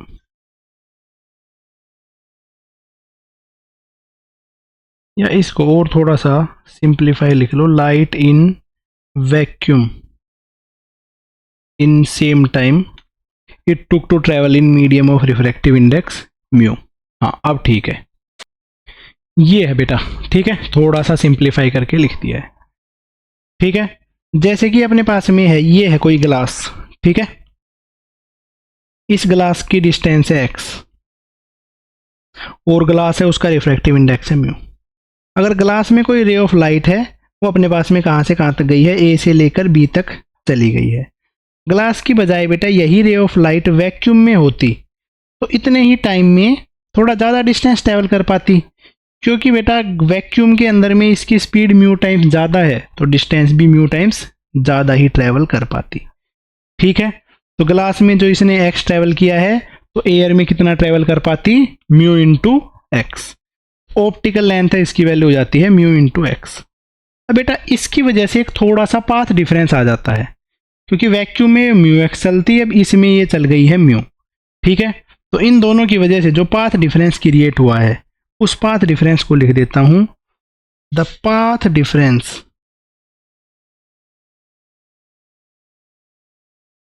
in moving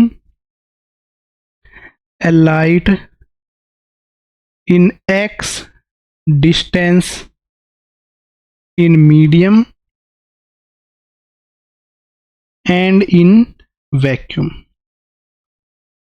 अब बेटा कोई रे ऑफ लाइट है वो x डिस्टेंस वैक्यूम में चल रही है तो उस केस में उसका डिस्टेंस है वो x ही बना रहेगा।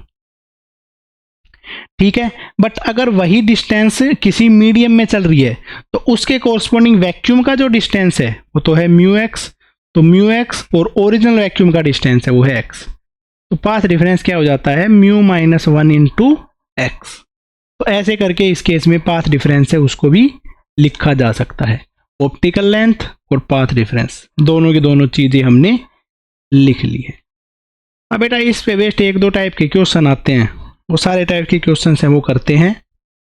ठीक है, कुछ 3-4 क्वेश्चन है जिससे ये सारे कंसेप्ट भी क्लियर हो जाएंगे अपने। ओके बेटा देखो, if a thin sheet of glass of thickness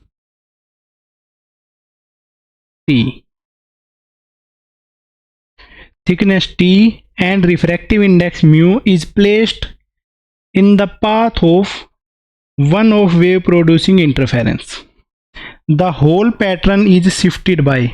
तो देखो बेटा इसमें क्वेश्चन में बता क्या रहा है, ऐसे अपने पास में एक सोर्स, ऐसे है दूसरा सोर्स, इसके सामने है स्क्रीन, यहाँ से कोई रे ऑफ लाइट आ रही है, यहाँ पे कोई रे ऑफ लाइट आ रही है और दोनों रे ऑफ लाइट मिलके इस किसी पॉइंट पे इंटरफेरेंस कर रही हैं इस पी पॉइंट पे। ठीक है, ये रे ऑफ लाइट आ रही थी, ये रे ऑफ लाइट, इसके बीच में हमने ग्लास की शीट रख दी है और जो ग्लास की शीट रखी है उसकी जो थिकनेस है वो है टी, और इसका जो रिफ्रैक्टिव इंडेक्स है म्यू। तो इस वजह से अपने पास में कुछ पाथ डिफरेंस आएगा, ठीक है, जिसकी वजह से ये पैटर्न है किसी एक डायरेक्शन में शिफ्ट हो जाएगा। ठीक है, तो ये पैटर्न है वो कितना सा शिफ्ट होगा वही हमें निकालना है। ठीक है बेटा, तो इसको मैंने मान लिया है S1, इसको मैंने मान लिया है S2। तो सबसे पहले तो हमें निकालना पड़ेगा पाथ डिफरेंस। पाथ डिफरेंस देखो बेटा क्या होगा, S2P माइनस S1P होना था।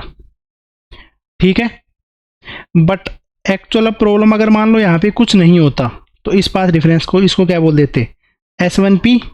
चलो ठीक है, प्लस, बट अगर इसके अंदर में म्यू रिफ्रैक्टिव इंडेक्स का कोई मैटेरियल रखा है, उसके कोरस्पोंडिंग ये वेव अगर एयर में होती तो कितना डिस्टेंस ट्रेवल कर रही होती, म्यू टी। तो S1P के साथ में म्यू टी ट्रेवल कर रही है, साथ साथ में उसमें से जो टी है एक्चुअल में उसको हमने कम कर दिया है, तो ये लिख दिया है भाई। ठीक है, तो ये हो चुका है दोनों के बीच का जो पाथ डिफरेंस है वो। ठीक है बेटा, S2P में से S1P तो घटाना ही था, तो S1P घटा दिया। अब इसकी वजह से जो प्रॉब्लम आ रही थी उसको और कर देते हैं।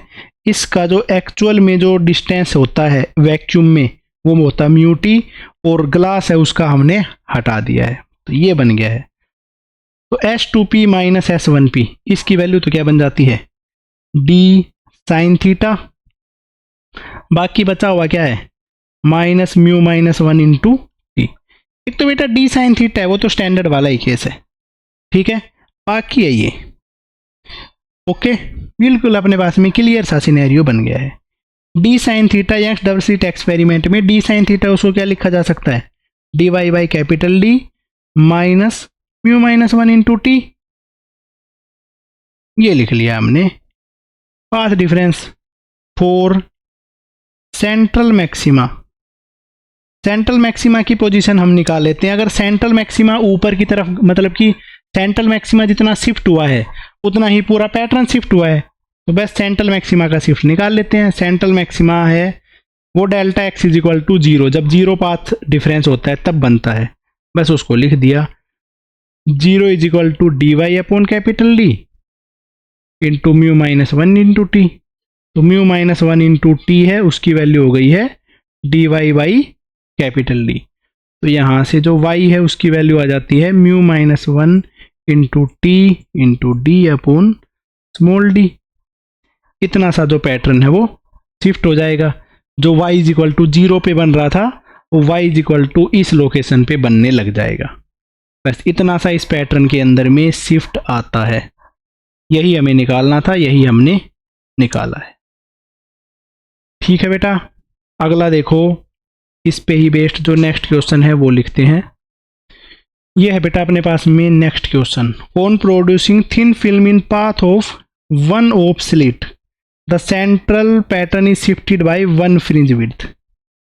ठीक है, 2 स्लिट थी बेटा, एक ये स्लिट थी एक ये स्लिट थी। ठीक है, उनमें से एक स्लिट के बीच में मैंने कोई वो रख दिया है, इससे वो 1 फ्रिंज से शिफ्ट हो गया है। जो अपने पास में पैटर्न यहाँ पे बनने वाला था y इज इक्वल टू 0 पे सेंट्रल, ठीक है, वो अपने पास में एक फ्रिंज विड्थ से शिफ्ट हो गया है, वो y is equal to beta पे बनने लग गया है। ठीक है, तो इस केस में फिल्म है उसकी थिकनेस बतानी है। देखो तो बेटा ये चीज़ तो हम ऑलरेडी सोल्व ही कर चुके हैं। जो पाथ डिफरेंस है उसका फॉर्मूला है d y by capital D minus mu minus 1 into t. ठीक है, सेंट्रल पैटर्न है तो डेल्टा एक्स की वैल्यू 0, डी वाई जो शिफ्ट हुआ है वो तो बीटा के ही इक्वल है upon d minus mu, refractive index है 1.5 में से 1 को घटाया तो बचा है 0.5 इंटू टी। डी लैम्डा की वैल्यू है, बीटा की वैल्यू है lambda D upon capital D. ठीक है, एक lambda capital D upon small D एक ये था, हाँ ठीक है। 1.5 को मैंने लिख दिया है 1/2t। तो इधर पे d से d cancel out, small d से स्मॉल डी कैंसिल आउट। यहाँ पे बचा है t/2 is equal to lambda, thickness है उसकी वैल्यू आ गई है 2 लैम्डा, इतना सा अपने पास में आंसर हो जाएगा। ठीक है, बस यही करना था। चलो तो इस पे बेस्ट अगला क्वेश्चन है वो करते हैं। ये है बेटा नेक्स्ट क्वेश्चन। इन या YDSC transparent sheet of refractive index 1.5 and thickness 1.5 micrometer is introduced in a path of one of wave. The intensity at position of central maxima is, central maxima की position पे intensity है उसकी value क्या हो जाएगी। तो बेटा ऐसा केस जो होता है वहां पे पाथ डिफरेंस की वैल्यू क्या हो जाती है, डी साइन थीटा, ठीक है, plus T into mu minus 1। ठीक है, ये प्लस और माइनस डिपेंड करता है कि कौन सी वाली स्लिट है उसके अक्रॉस हमने उसको एंटर किया है। इसका कोई मतलब नहीं है, ये नहीं पूछा जाएगा, तो चाहे इस पे प्लस लगा लेना चाहे इस पे माइनस लगा लेना। ठीक है बेटा, तो अपने पास में देखो सेंट्रल मैक्सिमा की पोजीशन, सेंट्रल मैक्सिमा की पोजीशन वो है जहां पे ये डी साइन थीटा है उसकी वैल्यू 0 हो जाती है। ठीक है, is equal to t 1.5 micrometre into ये हो जाता है 1.5 में से 1 को घटाया तो क्या बचा है 0.5, जो कि है 1/2। ठीक है, पाथ डिफरेंस है उसकी वैल्यू बची है 1.5/2 माइक्रोमीटर। चलो पाथ डिफरेंस है, इससे निकालना पड़ेगा फेज डिफरेंस। फेज डिफरेंस की वैल्यू हो जाएगी 2π/λ इंटू डेल्टा एक्स। 2π/λ है 5000 इंटू 10 की पावर -10, ये है 1.5 इंटू 10 की पावर -6 डिवाइडेड बाई 2। इस तरीके से है ये। इसको बेटा जब हम कैलकुलेट करके सोल्व करते हैं तो 2 से 2 कैंसिल आउट हो जाता है, बाकी सबको जब सोल्व करते हैं तो इसका आंसर बनता है 3π। अब जो इंटेंसिटी है उस इंटेंसिटी को लिख सकते हैं 4I0 cos स्क्वायर 3π/2। क्या आंसर आ जाएगा इसका 0, बस 0 ही इसका सही आंसर है। ओके बेटा, तो बेटा इसमें जो लास्ट टॉपिक है वो और लिख लेते हैं। लास्ट टॉपिक वो क्या है बेटा, condition for dark fringe in front of one of slit. जो स्लिट है उसके सामने बेटा डार्क फ्रिंज बन सके तो उस चीज के लिए कौन सी कंडीशन होगी, वेवलेंथ की वैल्यू क्या क्या हम चूज करके चलें कि एक स्लिट है उसके सामने, मतलब एक के सामने बनेगा तो दोनों ही एक जैसा पैटर्न होता है, तो एक स्लिट के सामने जो पैटर्न है वो डार्क बन सके।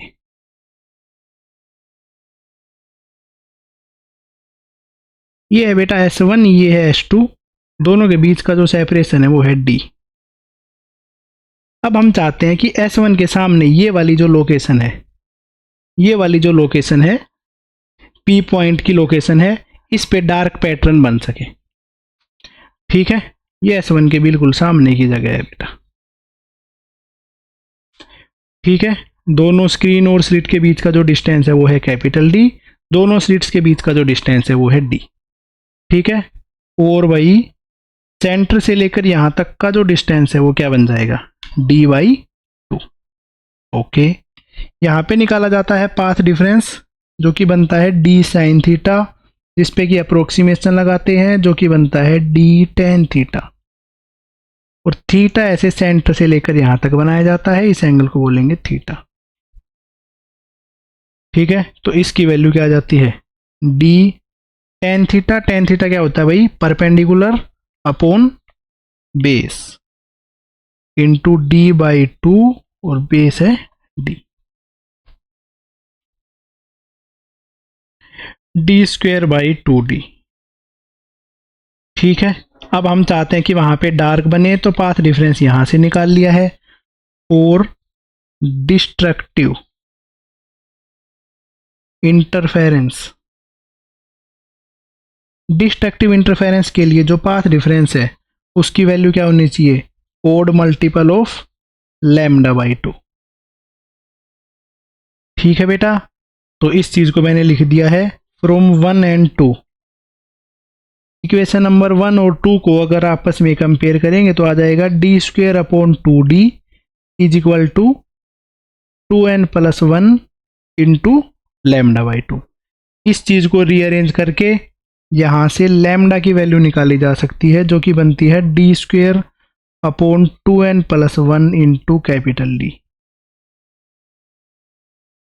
ये अपने पास में लैम्डा के लिए सिचुएशन बन जाती है, जिस सिचुएशन में एक स्क्रीन के सामने जो पैटर्न है वो डार्क नज़र आएगा, और यहाँ पे जो लैम्डा है उसकी वैल्यू अलग अलग एन की वैल्यू पुट करते हैं। जब 0 पुट करेंगे तो ये बनेगा D square upon 3d, D square upon 5d, D square upon 7d, ऐसे ऐसे करके जो भी ऐसी सिचुएशन को फॉलो करेगा वेवलेंथ, उस केस में एक फ्रिंज के सामने जो पैटर्न बनेगा वो डार्क बनेगा। ये आ जाती है बेटा अपनी सिचुएशन, और यहीं पे अपने पास में यंग्स डबल स्लिट एक्सपेरिमेंट है वो ख़त्म हो जाता है। कंप्लीट चीज़ डिटेल में हमने पढ़ ली है, ठीक है। इससे ज़्यादा इसमें और कुछ करने की रिक्वायरमेंट नहीं है।